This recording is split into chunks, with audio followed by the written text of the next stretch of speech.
പിതാവിൻ്റെയും പുത്രൻ്റെയും പരിശുദ്ധാരൂപിയുടെയും നാമത്തിൽ ആമേൻ. വീണ്ടും വചനവുമായി വരാൻ സാധിക്കുന്നതിന് കർത്താവിന് നന്ദി പറയുന്നു. ഇന്ന് നമ്മൾ വിചിന്തനം ചെയ്യുന്ന വചനഭാഗം വിശുദ്ധ ലൂക്ക എഴുതിയ സുവിശേഷം 12-ാം അധ്യായം 35 മുതൽ 40 വരെയുള്ള വാക്യങ്ങൾ. നിങ്ങൾ അരമുറുക്കിയും വിളക്ക് കത്തിച്ചും ഇരിക്കുവിൻ. തങ്ങളുടെ യജമാനൻ കല്യാണ വിരുന്ന് കഴിഞ്ഞ് മടങ്ങി വന്ന് മുട്ടുന്ന ഉടനെ തുറന്നു കൊടുക്കുവാൻ അവൻ്റെ വരവും കാത്തിരിക്കുന്നവരെ പോലെ ആയിരിക്കുവിൻ. യജമാനൻ വരുമ്പോൾ ഉണർന്നിരിക്കുന്നവരായി കാണുന്ന ഭൃത്യന്മാർ ഭാഗ്യവാന്മാർ. സത്യമായി ഞാൻ നിങ്ങളോട് പറയുന്നു, അവൻ അരമുറുക്കി അവരെ ഭക്ഷണത്തിന് ഇരുത്തുകയും അടുത്തു ചെന്ന് അവരെ പരിചരിക്കുകയും ചെയ്യും. അവൻ രാത്രിയുടെ 2-ാം യാമത്തിലോ 3-ാം യാമത്തിലോ വന്നാലും അവരെ ഒരുക്കമുള്ളവരായി കണ്ടാൽ ആ ഭൃത്യന്മാർ ഭാഗ്യവാന്മാർ. ഇത് അറിഞ്ഞുകൊള്ളുവിൻ, കള്ളൻ ഏത് മണിക്കൂറിൽ വരുമെന്ന് ഗൃഹനായകൻ അറിഞ്ഞിരുന്നെങ്കിൽ തൻ്റെ വീട് കുത്തിത്തുറക്കാൻ അനുവദിക്കുമായിരുന്നില്ല. നിങ്ങളും ഒരുങ്ങിയിരിക്കുവിൻ, എന്തെന്നാൽ പ്രതീക്ഷിക്കാത്ത മണിക്കൂറിലാണ് മനുഷ്യപുത്രൻ വരുന്നത്. നിങ്ങളും ഒരുങ്ങിയിരിക്കുവിൻ. ദൈവവചനമാണ് നമ്മൾ കേട്ടത്. നമുക്ക് ദൈവത്തെ സ്തുതിക്കാം. അപ്പോൾ ഇവിടെ ഒരുക്കത്തെക്കുറിച്ചാണ് പറയുന്നത്. പക്ഷേ ഈ ഒരു ട്രഡീഷണലായിട്ട് നമ്മൾ ആലോചിക്കുമ്പോൾ ഈ ഒരുക്കം എപ്പോഴും മരണവുമായി ബന്ധപ്പെട്ടതാണ്. പക്ഷേ എനിക്ക് ഇന്ന് തോന്നുന്നു ഈ ഒരുക്കം ജീവിതത്തിലുടനീളം അത്യാവശ്യമാണ്. ഒരുക്കമുള്ള ഒരു ഹൃദയം, ഒരുക്കമുള്ള ഒരു ശരീരം, ഒരുക്കമുള്ള ചിന്തകൾ, എല്ലാ കാര്യത്തിനും പുറപ്പെടുന്നതിന് മുമ്പും വലിയൊരു ഒരുക്കം അതിനാവശ്യമാണ്. ഒരു വിവാഹമാണെങ്കിൽ ഒരുക്കം, ഒരു പരീക്ഷയാണെങ്കിൽ ഒരുക്കം, നമ്മൾ എന്ത് പ്രവൃത്തി ചെയ്യുകയാണെങ്കിൽ, ഒരു പദ്ധതിയിലോട്ട് ഇറങ്ങുകയാണെങ്കിൽ അതിനു മുമ്പ് ഒരുക്കം. ഒരു പെയിൻറ്ററെ വിളിക്കുകയാണെങ്കിൽ അതിനു മുമ്പ് ഒരുക്കം. ഒരു പ്ലംബറെ വിളിക്കുകയാണെങ്കിൽ അതിനു മുമ്പ് ഒരുക്കം. ഈ ഒരുങ്ങിയില്ലെങ്കിലുള്ള പ്രശ്നം, ഈ പെയിൻറ്റർ വരികയും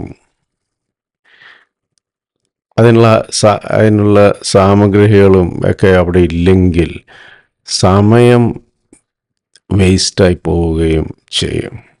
അപ്പോൾ നമുക്കെല്ലാവർക്കും ഒരു ലിമിറ്റഡ് ആയിട്ടുള്ള ടൈമാണ് കർത്താവ് നൽകിയിരിക്കുന്നത്. എല്ലാ മനുഷ്യർക്കും ഒരു ദിവസം 24 മണിക്കൂറേ ഉള്ളൂ. അപ്പോൾ ഈ ഒരു റിസോഴ്സ് നമുക്കെല്ലാവർക്കും തുല്യമായി കർത്താവ് നൽകിയിരിക്കുന്നു. അതിനോടൊപ്പം തന്നെ നമുക്കെല്ലാവർക്കും കർത്താവ് വിവിധ താലന്തുകൾ അല്ലെങ്കിൽ വിവിധ കഴിവുകൾ നൽകിയിരിക്കുന്നു. ഈ 24 മണിക്കൂറിനുള്ളിൽ നമ്മുടെ കഴിവുകൾ എപ്രകാരം നമ്മൾ വിനിയോഗിക്കുന്നു എന്നതിനെ ആശ്രയിച്ചിരിക്കും ഈ ലോകത്തിലും പരലോകത്തിലും നമ്മുടെ ഗതി അല്ലെങ്കിൽ നമ്മുടെ വിധി നിർണയിക്കപ്പെടുന്നത്. അപ്പോൾ പലപ്പോഴും ഒരു ടെൻഡൻസി ഉള്ളത്, നമ്മൾ ദൈവവുമായി ചേർന്ന് നിന്നാൽ മാത്രം മതി, നമ്മുടെ കയ്യിൽ നിന്ന് ഒരു എഫേർട്ടിൻ്റെയും ആവശ്യമില്ല, കർത്താവ് എല്ലാം നടത്തിത്തരും എന്നുള്ള ഒരു മിഥ്യാധാരണ. അത് പക്ഷെ നമ്മൾ മനസ്സിലാക്കേണ്ടത്,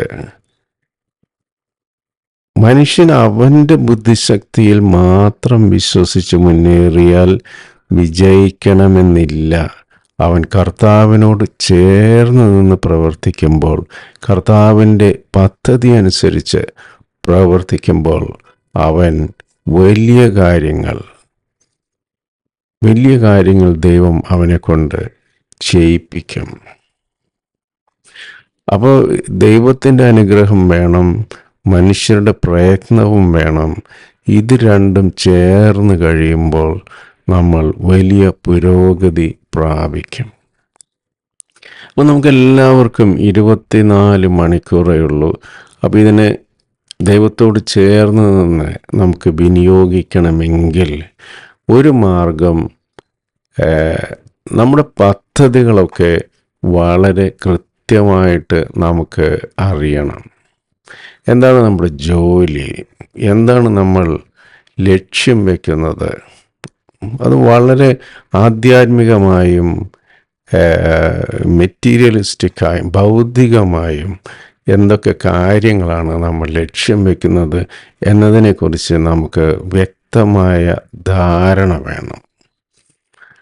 അപ്പോൾ അത് ലോങ് ടേം പ്ലാൻ ആയിരിക്കാം. ഈ ഒരു കൊല്ലത്തിൽ നമുക്ക് എന്തൊക്കെയാണ് നമുക്ക് സാധിക്കേണ്ടത് ആധ്യാത്മികമായും ഭൗതികമായും, അത് ആദ്യം കർത്താവിനോട് ചേർന്ന് നിന്ന് അത് ഡിഫൈൻ ചെയ്യുക. അതിനുശേഷം ഓരോ മാസവും ഇതിനോടനുബന്ധിച്ച് നമുക്ക് എന്തൊക്കെയാണ് നമുക്ക് സാധിക്കേണ്ടത്. ഇപ്പം ആധ്യാത്മിക ജീവിതത്തിൽ പറയുകയാണെങ്കിൽ എവിടെയൊക്കെയാണ് നമുക്ക് പാളിച്ചകൾ പറ്റുന്നത്, അപ്പോൾ അത് നമുക്ക് എപ്രകാരം നമുക്ക് ഒഴിവാക്കാൻ സാധിക്കും എന്നതിനെക്കുറിച്ചായിരിക്കണം ചിന്ത. ഭൗതികമായ കാര്യങ്ങളെക്കുറിച്ചാണെങ്കിൽ, വരുമാനത്തെക്കുറിച്ചാണെങ്കിൽ, എങ്ങനെയൊക്കെ ഏതൊക്കെ രീതിയിൽ വേണം എൻ്റെ വരുമാനത്തെ ക്രമപ്പെടുത്താൻ, അതിനെക്കുറിച്ചായിരിക്കണം നമ്മുടെ ചിന്തകൾ.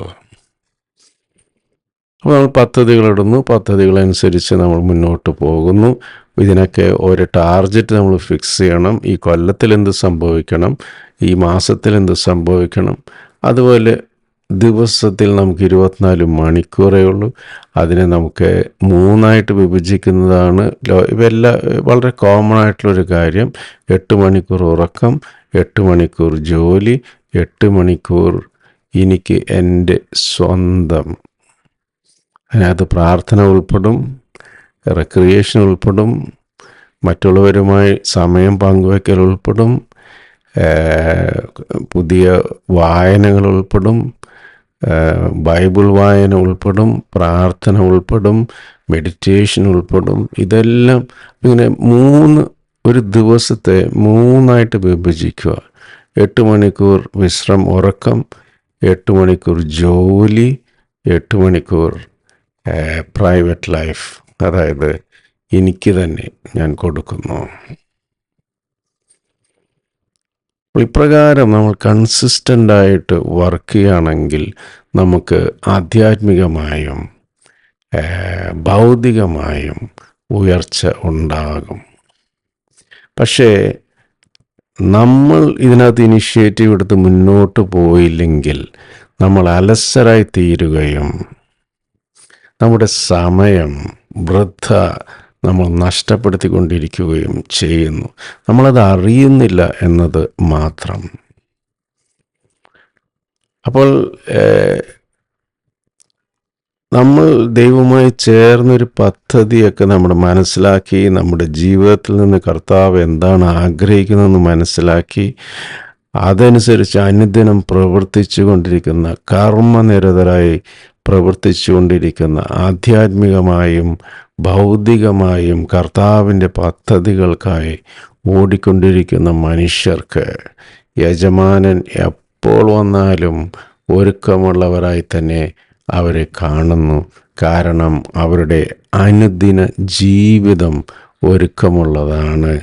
അവർ എപ്പോൾ വന്നാലും അവർ ഒരുക്കമുള്ളവരായി തന്നെ യജമാനൻ അവരെ കാണും. അപ്പോൾ യജമാനൻ വരുമ്പോൾ ഒരു കപടനാട്യക്കാരെ പോലെ ഒരു പ്രത്യേക ഒരു പ്രിപ്പറേഷൻ്റെ ആവശ്യം അവിടെ ഇല്ല. കാരണം ഇങ്ങനെയുള്ള ക്രിസ്തു അനുയായികൾ, കർമ്മനിരതരായ ക്രിസ്തു അനുയായികൾ, കർമ്മനിരതരെന്ന് പറയുമ്പോൾ ഭൗതിക കാര്യങ്ങൾക്ക് മാത്രമല്ല ആധ്യാത്മിക കാര്യങ്ങളിലും അനുദിനം ഒരു പദ്ധതി അനുസരിച്ച് പോയിക്കൊണ്ടിരിക്കുന്ന ക്രിസ്തു അനുയായികൾ യജമാനൻ എപ്പോൾ വന്നാലും ഒരുക്കമുള്ളവരായി തന്നെ കാണപ്പെടും. അപ്പോൾ നമ്മൾ നമ്മുടെ ജീവിതത്തിൻ്റെ നിയന്ത്രതാവ് കർത്താവ് നമ്മളും കൂടെ നമ്മുടെ ജീവിതത്തെ നിയന്ത്രിച്ചില്ലെങ്കിൽ, ജാഗരൂകതയോടെ നിയന്ത്രിച്ചില്ലെങ്കിൽ മറ്റുള്ളവർ നമ്മുടെ ജീവിതത്തെ നിയന്ത്രിക്കും. ഈ ലോകത്തിൽ നമ്മൾ ഒരു ആധുനിക അടിമയുടെ ജീവിതം നമ്മൾ നയിക്കും. അതേസമയം കർത്താവിൻ്റെ പ്രകാശത്തിൽ കർത്താവ് കരം പിടിച്ച് നമ്മളെ നടത്തുമ്പോൾ നമ്മളും അതിനോട് സഹകരിച്ച് കർത്താവിൻ്റെ പദ്ധതി അനുസരിച്ച് നമ്മുടെ അനുദിന ജീവിതങ്ങളെ ക്രമപ്പെടുത്തി ആധ്യാത്മികമായും ഭൗതികമായും മുന്നേറുന്ന ക്രിസ്ത്യാനിക്ക് യജമാനൻ വരുമ്പോൾ പ്രത്യേക ഒരുക്കത്തിൻ്റെ ആവശ്യമില്ല. അവനെപ്പോഴും ഒരുങ്ങി തന്നെയാണ് മുന്നോട്ട് പോകുന്നത്. ഈ ഒരു വെളിച്ചത്തിലേക്ക്, ഈ ഒരു തുറവിയിലേക്ക് കർത്താവ് നമ്മളെ വിളിക്കുന്നു. സദാ ജാഗരൂകരായിരിക്കുവൻ, സദാ ഒരുങ്ങിയിരിക്കുവൻ. ദൈവമൊത്ത് നമ്മുടെ ജീവിതത്തിൻ്റെ നിയന്ത്രതാവായിരിക്കുവൻ. നമ്മുടെ ജീവിതം മറ്റുള്ളവർക്ക് പന്താടാനുള്ളതല്ല എന്ന ഒരു സത്യം അല്ലെങ്കിൽ ഒരു വിവേകം നമുക്കെല്ലാവർക്കും തിരിച്ചറിയാം. നമുക്ക് ദൈവവുമായി ദൈവത്തെ കൂട്ടുപിടിച്ച് ദൈവത്തിൻ്റെ പദ്ധതി അനുസരിച്ച് നമ്മുടെ സമയത്തെ വിനിയോഗിക്കാം. 8 മണിക്കൂർ വിശ്രമം, 8 മണിക്കൂർ ജോലി, 8 മണിക്കൂർ സ്വന്തം കാര്യം. ദൈവം നമ്മെ എല്ലാവരെയും സമൃദ്ധമായി അനുഗ്രഹിക്കട്ടെ. God bless. നിങ്ങളും എനിക്ക് വേണ്ടി പ്രത്യേകം പ്രാർത്ഥിക്കുമല്ലോ. ആമേൻ. ഹല്ലേലൂയ. കർത്താവേ, ഞങ്ങളെ നയിക്കണമേ.